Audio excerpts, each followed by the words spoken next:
Hello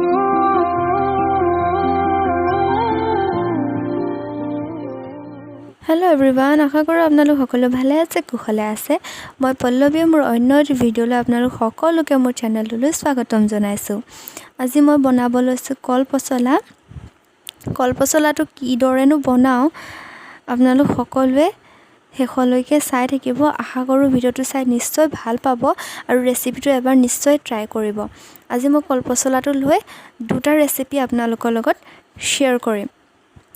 দেখিব পাৰিছে মই কলপচলাটোৰ যোনটো ভিতৰৰ কোমলীয়া অংশ সেই অংশখিনি মিহি মিহিকৈ কাটি লৈছো।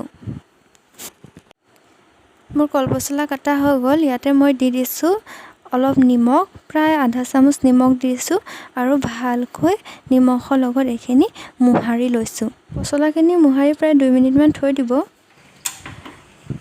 ইয়াতে এতিয়া মই গেছটো দি লৈছো আৰু কুকাৰ এটা পাতি দিছো।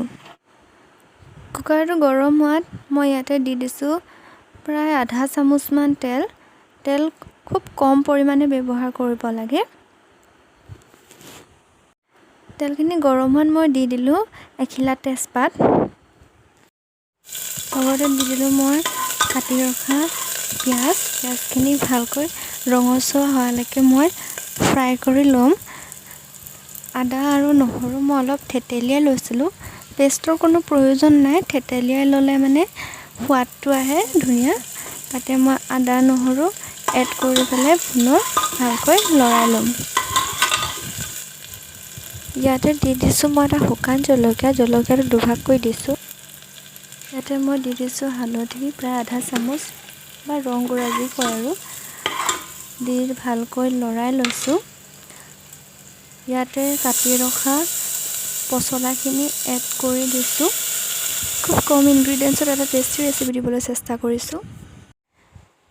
ভালকৈ মই লৰাই লৈছো যাতে আদা নহৰু পিয়াজ সকলো একেলগে মিহল হৈ যায়। এনেকৈয়ে 4-5 মিনিট মান গেছটো লো ফ্লেমত দি পচলাখিনি ভাজিব লাগিব। দেখিব পাৰিছে মোৰ পচলাখিনি ধুনীয়াকৈ ভাজা হৈ গৈছে। মই কাবুলি চানা আৰু মগু অলপ তিয়াই থৈছিলো, সেইখিনি ধুই মই ইয়াতে এড কৰি লৈছো। আপোনালোকে ইচ্ছা কৰিলে যিকোনো দালি দিব পাৰে, মগু দালি, মচুৰ দালি, যি খাই ভাল পায় সেয়াই দিব পাৰে।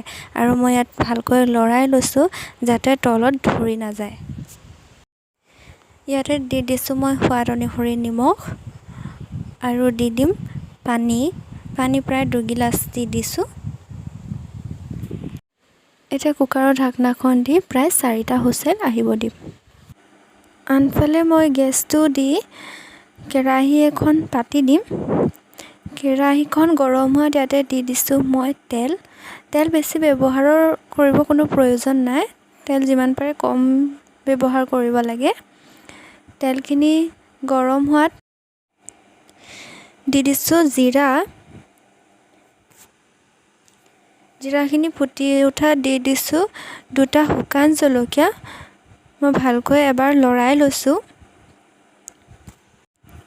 লগতে দি দিম কাটি থোৱা পিয়াজখিনি ভালকৈ লৰাই লৈছো। সাইডত থকা বটলটো ইগনৰ কৰিব, ষ্টেণ্ড নাই বাবে বটলটো ব্যৱহাৰ কৰা হৈছে। হাতে ধৰিটো ভিডিঅ' কৰি থাকিব নোৱাৰি, বনাম কেনেকৈ। আৰু আপোনালোকে সাপোৰ্ট কৰিলে ষ্টেণ্ড এডাল খুব সোনকালে ল'ম। এইখিনিতে যদি ভিডিঅ'টো চাই ভাল পাই আছে লাইক কৰিব, শ্বেয়াৰ কৰিব আৰু মোৰ চেনেলটো সাবস্ক্ৰাইব কৰি দিব। এইখিনি লগতে দি দিছো খুন্দি থোৱা আদা আৰু নহৰু। আদা নহৰুখিনি কেঁচা ভাৱ যোৱাত মই ইয়াতে দি দিছো হালধি। আনফালে বহাই থোৱাখিনি কুকাৰৰ হুইচেল আহিলে এতিয়া ইয়াতে মই কাটি থোৱা পচলা আৰু ৰঙালাও, আলু গোটেইখিনি দি দিছো। গোটেইখিনি ভালকৈ মই লৰাই লৈছো। দি দিছো সোৱাদ অনুসৰি নিমখ। আকৌ পুনৰ ভালকৈ লৰাই লৈছো। ইয়াতে গেছটো লো ফ্লেমত দি ঢাকনাখন লগাই থম। ঢাকনাখন অতৰাই মই মাজতে এবাৰ লৰাই ল'লো, সেইখিনি ভিডিঅ' কৰা নহ'ল।